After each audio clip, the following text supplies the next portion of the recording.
መንፈስ ቅዱስ አሐዱ አምላክ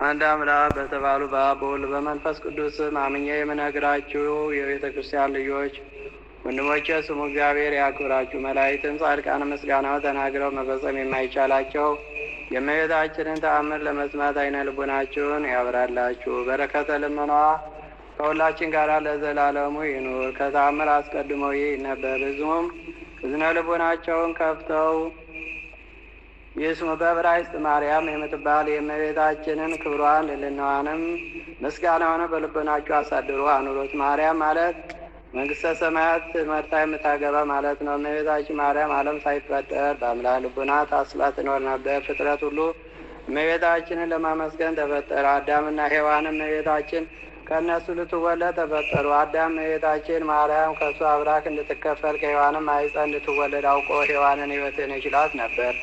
የእመቤታችን ክብሯ ምስጋናዋ ሁሉ ተጽፎ ቢሆን ምን ብራና በቻለው ነበር። ሊሰማውስ የሚቻለው ምን ጆሮ ነው? ሊወስነውስ የሚቻለው ምን ልብ ነው? አስቦ ሊደርሶስ የሚቻለው እንደምን ያለ ሕሊና ነው? ነገር ግን የተቻለንን ያህል ከምስጋና ጥቂት እንነግራችኋለን። እመቤታችን ማርያም ከአዳም ጀምሮ እስከ አብርሃምና እስከ ሙሴ ድረስ ትነገር ነበር። ከሙሴ ጀምሮ እስከ እሴይ ልጅ እስከ ዳዊትም ድረስ በብዙ ምሳሌ እየታየች ትነገር ነበር። የእመቤታችን ትውልዷ በአባቷ በኩል ከንጉሱ ከዳዊት ወገን ነው። በእናቷም በኩል ከሊቀ ካህናቱ ከአሮን ወገን ነው። የአባቷ ስም ኢያቄም ነው። የእናቷም ስም ሐና ነው። ሥጋዊ ነገር ከማሰብ መጠበቅ ከአዳም ልጆች ለማን ተሰጠው?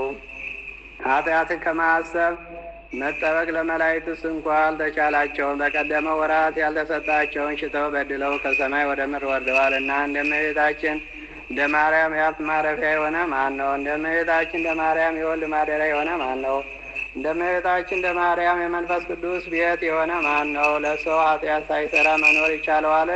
ከአራቱ ባሕርያት ከተፈጠረ የሰው ወገን ከእመቤታችን በቀር እሳትን የተሸከመ ኃጢአትንም ያልሰራ የለም። እመቤታችን ማርያም ከመላእክት ይልቅ ንጽሕት ናት። እመቤታችን ማርያም ከሴቶች ሁሉ ትበልጣለች። የእመቤታችን ማርያም ሀሳብ እንደ አምላክ ሀሳብ ነው። የእመቤታችን ማርያም መልኳ እንደ አምላክ መልክ ነው። የአምላክን መልክ ይመስላል። እመቤታችን ማርያም ንጽሕት በመሆኑ አምላክን እንዲያድባት አደረገችው። እመቤታችን ማርያም ለአምላክ የደስታ ማደሪያ ሆነች። እመቤታችን ማርያም አምላክን በድንግልና ወለደችው። እመቤታችን ማርያም በነቢያት ትናገር ነበር። እመቤታችን ማርያም በሐዋርያትም ትናገር ነበር። እመቤታችን ማርያም በፍጥረት ሁሉ አንደበት ትመሰገናለች እና የቤተ ክርስቲያን ልጆች ለእናንተ ለኃጥአን መድኃኒታችሁ ስለሆነች አክብሯት። በጎ አገልግሎትም ለሚያገለግላት ዋጋውን ትሰጠዋለች። ሳትጠራጠሩ በፍጹም ልቦናችሁ እመኑባት፣ እሷ መድኃኒታችሁ ናትና። በስሏም ፊት ስገዱ። ለስሏ ያልሰገደ ግን ከቆመበት ቦታ ይጥፋ። ስም አጠራሩ ማይጣፍ በሰማይ ያሉ መላእክት ይሁን ይደረግ ይበሉ። አይኑ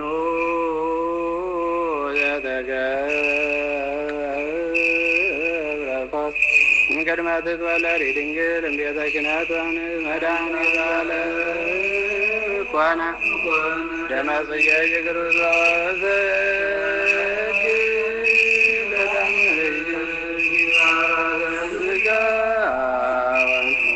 በከመ ሰገድ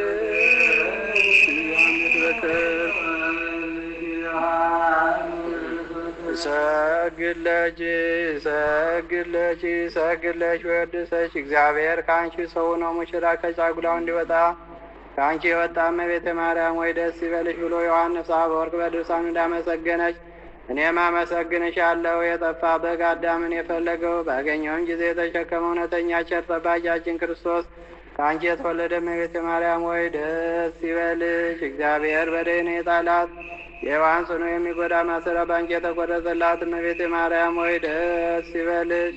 እግዚአብሔር በብሩህ ደመና ተጭኖ መጥቶ በማኅፀንሽ ያደረ እመቤተ ማርያም ወይ ደስ ይበልሽ።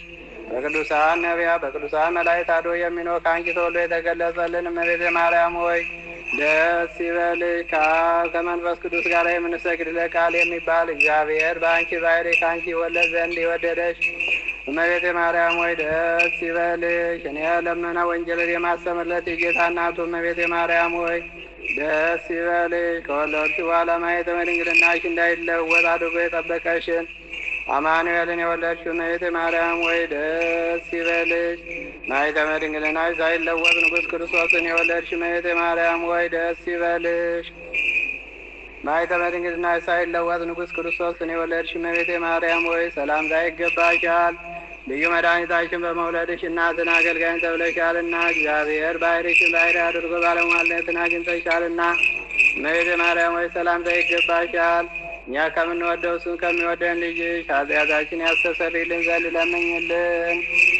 ታምሪያ ለእግዝእትነ ቅድስት ድንግል ዘክሌ ማርያም ላይ ታምላ ጸሎታ በረከታ ያሉ ምስለ ኩልነ ለዓለመ ዓለም አሜን። ልመናዋ ክብሯ ለዘላለም በእውነት ይደርብን። አምላክን የወለደች በድንጋሌ ሥጋ በድንጋሌ ነፍስ የጸናች ክብርት እመቤታችን ያደረገችው ታምሬ ነው። የተከበራችሁ ወንድሞቼ ወይ በእመቤታችን እጅ የተደረገውን ተአምሯን ለመስማት ያበቃን ዘንድ ስለ ወላጅ እናቱ ስለ ማርያም፣ ስለ ወዳጁ ስለ ዮሐንስ፣ ስለ ደቀ መዛሙርቱ፣ ስለ ሐዋርያት እያልን እግዚአብሔርን ፈጽመን እንማልደው። አምላክን የወለደች በድንጋሌ ሥጋ በድንጋሌ ነፍስ የጸናች የክብርት እመቤታችን የታምሯን ኃይል እጅግ ድንቅ ነውና በዚያን ዘመን ከጌታችን ከኢየሱስ ክርስቶስ ልደት 500 ዓመት በኋላ በአባቱ ወንድም በአባ ጊዮርጊስ የዲዮን ቤት ያደገ ያሬድ የሚባል አንድ ካህን ነበረ። ያሬድም ዕድሜው ለትምህርት በደረሰ ጊዜ የአባቱ ወንድም የአክሱሙ ገበዝ አባ ጌዴዎን እሱን ለማስተማር በመዓልትና በሌሊትም ይተጋ ነበር። ለዚህ ለያሬድ ግን ትምህርት መማር አልሆነለትም። የፊደልን ቁጥር እንኳን ሳያውቅ ለብዙ ዘመን ኖረ። መምህሩም ይቆጣውና ይገርፈውም ነበር። ያሬድም በመምህሩ ስድብና ግርፋት ሳይሆን በትምህርቱ ከጓደኞቹ በታች ብቻ በመሆኑ ያዝንና ያለቅስም ነበር። ነገር ግን ሁልጊዜ ጠዋትና ማታ ወደ አክሱም ጽዮን ቤተ ክርስቲያን ገስግሶ እየሄደ ትምህርቱን እንድትገልጽለትና በትምህርቱ ከጓደኞቹ ታስተካክለው ዘንድ አምላክን የወለደች በድንጋሌ ሥጋ በድንጋሌ ነፍስ የጸናች ክብርት እመቤታችንን ይለምናት ነበር። እንደዚህ እየለመነና ለ7 ዓመት ኖረ። ከ7 ዓመት በኋላ ከዕለታት በአንደኛው ቀን በዕለተ ቀዳሚት ሰንበት ማታ ወደ አክሱም ጽዮን ቤተ ክርስቲያን ሄዶ ከአንቀጸ ቤተ ክርስቲያኑ ሲደርስ የእግዚአብሔር መልአክ የቤተ ክርስቲያኑን በር ከፈተለትና መብራት በራ። እሱም የቤተ ክርስቲያኑ ሰራተኛ ዲያቆን የከፈተለት መሰለውና ከቤተ ክርስቲያን ውስጥ ገባ። ከዚያም አምላክን የወለደች በድንጋሌ ሥጋ በድንጋሌ ነፍስ የጸናች በክብርት እመቤታችን ስዕል ፊት ቁሞ እንባውን እንደ ክረምት ጎርፍ እያወረደ ይጸልይ ይለምን ጀመር። በሰውነቱ ላይ ላቡ ያለመጠን እስኪወርድ ድረስ ሰገደ።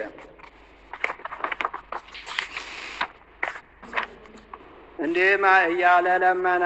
እውቀትንና ጥበብን የሚገልጽ የጌታ እናቱ እመቤቴ ሆይ ዓይነ ልቡናዬን ታበራልኝ ዘንድ ለምኝልኝ፣ ያለበለዚያማ ወደሚሻለው ጎዳና ምርኝ እያለ በስዕሏ ፊት እየተንከባለለ ለመነ። ይህንንም ከተናገረ በኋላ ከእመቤታችን ስዕል በታች ራሱን በጉልበቱ ላይ ደፍቶ እንደተቀመጠ እንቅልፍ ያዘው። በዚህ ዕለት መንፈቀ ሌሊት በሆነ ጊዜ አምላክን የወለደች በድንጋሌ ሥጋ በድንጋሌ ነፍስ የጸናች ክብርት እመቤታችን ብዙ የሰማይ መላእክትን አስከትላ በውስጡ ከመዓር ከሶከር ይልቅ የሚጣፍጥ ወተት የተመላበትን ክቡራት በሆኑ እጆቿ የወርቅ ጽዋ ይዛ መጣች።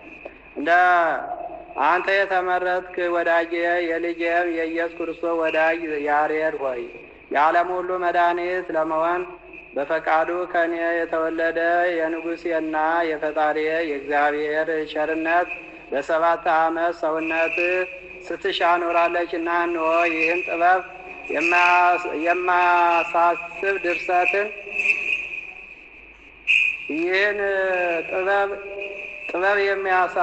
ድርሰትን የሚያናግር በዓለሙ ሁሉ የሌለውን የዜማ ድምፅ ቃናን እና የመላእክትን የምስጋና ዜማ በልቦና የሚያሳድር ተነስተ ይህን ጽዋ ጠጣ አለችው። ይህንንም ብላው ያን መንፈሳዊ መጠጥ የሆነ ነጩን ወተት ጋተችውና ወደ ሰማይ አረገች።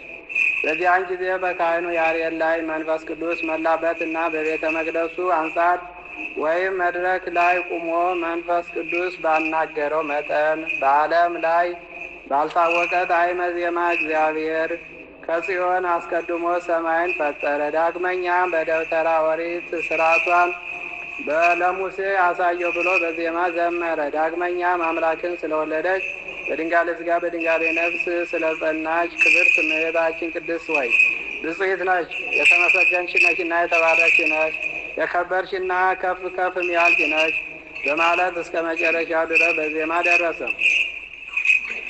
ከዚያም ዜማዎችን በየወገናቸው በግዕዝ እና በአራራይ በዕዝል ደረሰ። አምላክን በወለደች በድንጋሌ ሥጋ በድንጋሌ ነፍስ በጸናች ክብርት እመቤታችን አማላጅነት መላእክት ፈጣሪያቸውን በሰማይ የሚያመሰግኑበት ልዩ ምስጋና ለእሱ በምድር ተገልጾለታልና። የተወደዳችሁ ወንድሞቼ ሆይ እመቤታችን ለካህኑ ያሬድ መንፈሳዊ ጥበብን የሚገልጽ ልቦናን ብሩህ የሚያደርግ ጽዋ ልቦና እንዳጠጣችሁ ገናንነቷን እና ቸርነቷን ተመልከቱ። ለእኛም ለዘላለሙ ሕይወት የሆነን ዘንድ ከተወደደው ልጇ ቀኝ ጎን ከፈሰሰው ደሙ ታጠጣን። ልመናዋ ክብሯ በእኛ ለዘላለም በእውነት በሁላችን ይደርብን።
የሰማነው በልቦናችን ያሳድርልን። ከእናታችን ከቅድስተ ቅዱሳን ድንግል ማርያም ረድኤት በረከት ያሳትፈን። ከቅዱስ ያሬድ ከእናታችን ከቅዱስ ሐና ከሌሎችም ቅዱሳን ረድኤት በረከት ያድለን። በሰላም ያሳደረ በሰላም ያውለን።